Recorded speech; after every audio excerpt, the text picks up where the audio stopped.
আসসালামু আলাইকুম dear audience, welcome to my YouTube channel J A health কেয়ারের পক্ষ থেকে আমি মোহাম্মদ আহাদুল হোসেন লিটন আবারও নতুন একটি টপিক নিয়ে আপনাদের মাঝে হাজির হয়েছি। আমি যে বিষয়টি নিয়ে আজ আপনাদের মাঝে কিছু কথা আলোচনা করব, সে বিষয়টি হচ্ছে এই প্রচণ্ড গরমে নিজেকে সুস্থ রাখার সহজ 10টি উপায় সম্পর্কে। ততক্ষণ আপনারা আমাদের সাথেই থাকবেন এবং আমাদের চ্যানেলে যদি নতুন হয়ে থাকেন তাহলে অবশ্যই আমাদের চ্যানেলটি সাবস্ক্রাইব করবেন, পাশে থাকা বেল আইকনটি ক্লিক করতে ভুল করবেন না এবং লাইক কমেন্ট শেয়ার করতে পারেন, যাতে আমাদের নতুন ভিডিওগুলো সবার আগে আপনার মোবাইলে পৌঁছে যেতে পারে। তো চলুন বন্ধুরা, দেরি না করে জেনে আসি এই প্রচণ্ড গরমে নিজেকে সুস্থ সতেজ রাখতে সহজ 10টি উপায় সম্পর্কে। প্রচণ্ড গরমে জনজীবন বিপর্যয়, তাপমাত্রা কমার কোনো লক্ষণ দেখা যাচ্ছে না।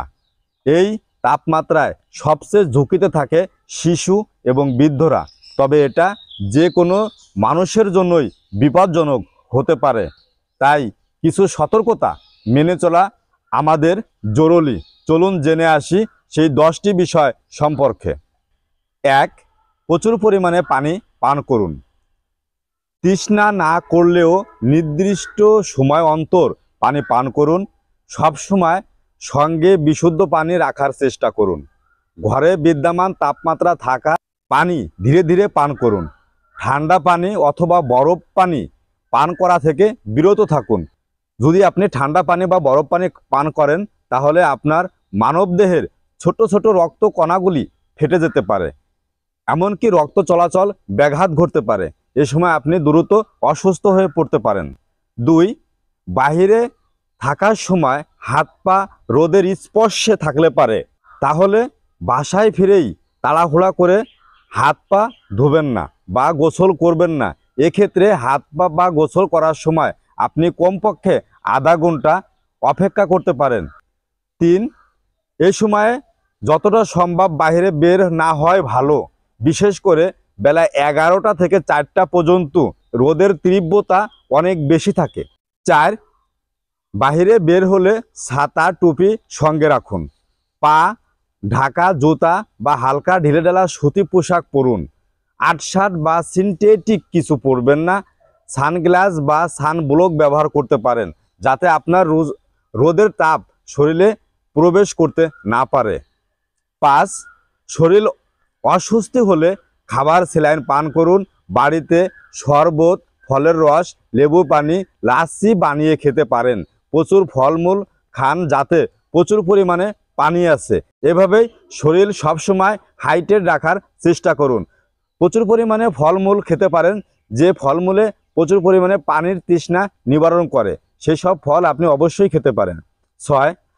প্রচণ্ড গরম থেকে এসে শীতাপাত নিয়ন্ত্রণে ঘরে ঢোকার আগে কিছুক্ষণ অপেক্ষা করুন, বা আপনি যখন এসি গাড়ি থেকে নামবেন তখন আপনি সরাসরি ঘরে না ঢুকে কিছু সময় অপেক্ষা করুন। যখন নিজের শরীর তাপমাত্রা নিয়ন্ত্রণ রাখবে তখন বা স্বাভাবিক মাত্রায় ফিরে আসবে, তখন আপনি সঙ্গে মানিয়ে নিতে পারেন। 7. হিট স্ট্রোক বা হিট ক্যাপ, গরমে কারণে মাংসপেশিতে টান এড়াতে শরীর ঠান্ডা রাখতে হবে।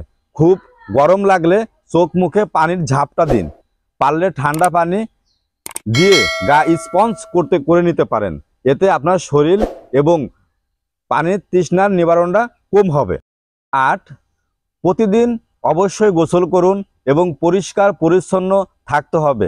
আপনি সাবান এবং ডিটল দিয়ে গোসল করতে পারেন। 9. বাতাস শুষ্ক বা গরম থাকলে বিকাল বেলায় জানালা বন্ধ রাখুন, এতে করে ঘরের ভিতরে ঠান্ডা থাকবে। বা ঘরের দরজা জানালায় ভারী পর্দা ব্যবহার করতে পারেন, যাতে রোদের তাপ ঘরে প্রবেশ করতে না পারে। 10. বাড়ির আঙিনায়, বারান্দায় অথবা ছাদে গাছ লাগান। পরিবেশ ঠান্ডা রাখতে সবুজ পরিবেশ তৈরি করুন। বেশি বেশি গাছ লাগান, পরিবেশ বাঁচান, যাতে বিশুদ্ধ অক্সিজেন পাওয়া যায়। সেজন্য আপনি বাড়ির আঙিনায় বা ছাদে যে কোনো জায়গায় আপনি বেশি বেশি গাছ লাগাতে পারেন। হিট স্ট্রোক, প্রচণ্ড গরমে হঠাৎ করে কোনো ব্যক্তি অজ্ঞান হয়ে পড়ে যেতে পারে, একে বলে হিট স্ট্রোক। কিভাবে বুঝবেন যে আপনি হিট স্ট্রোকে আক্রান্ত হয়েছেন? প্রচণ্ড ক্লান্তি ভাব, মাথা ঝিমঝিম করা, মাথা ব্যথা, ফ্যাকাশে হয়ে যাওয়া, হাত পা বা গায়ের মাংসপেশিতে অস্বস্তি বোধ হওয়া, বুক ধড়ফড় করা, অতিরিক্ত তৃষ্ণা, শরীরের তাপমাত্রা হঠাৎ করে বেড়ে যাওয়া বা হঠাৎ করেই কমে যাওয়া, শরীর দুর্বল লাগা বা ইত্যাদি হয়ে থাকতে পারে। একসময় রোগী অচেতন হয়ে পড়ে যেতে পারে। তখন আপনি কি করবেন? 1. দ্রুত আক্রান্ত ব্যক্তিকে ঠান্ডা বা শীতল কোনো স্থানে নিয়ে যেতে হবে। 2. শরীর অতিরিক্ত কাপড় চোপড় থাকলে সরিয়ে ফেলতে হবে। 3. প্রচুর পরিমাণে পানি, ফলের জুস অথবা শরবত, খাবার, স্যালাইন পান করাতে পারেন। 4. সমস্ত শরীর ভেজা কাপড় দিয়ে মুছে দিতে হবে। 5.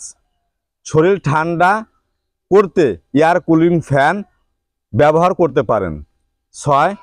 বগলের নিচে আইস ব্যাগ বা কাপড়ে জড়িয়ে রাখতে পারেন। 7. রোগী অচেতন হলে মুখে জোর করে পানি দেওয়ার চেষ্টা করবেন না, দ্রুত হাসপাতালে নিয়ে যেতে পারেন। এছাড়াও যদি এমন কোনো সমস্যা থেকে থাকে তাহলে একজন অভিজ্ঞ ডাক্তারের সাথে পরামর্শ করতে পারেন। আশা করি ভিডিওটি ভালো লেগেছে। যদি ভিডিওটি ভালো লেগে থাকে তাহলে অবশ্যই কমেন্ট বক্সে জানাবেন। আবারও নতুন কিছু ভিডিও নিয়ে আপনাদের মাঝে হাজির হব। ততক্ষণ ভালো থাকবেন, সুস্থ থাকবেন। সকলের সুস্বাস্থ্য এবং দীর্ঘায়ু কামনা করে আজকের মতো বিদায় নিচ্ছি। আল্লাহ হাফেজ।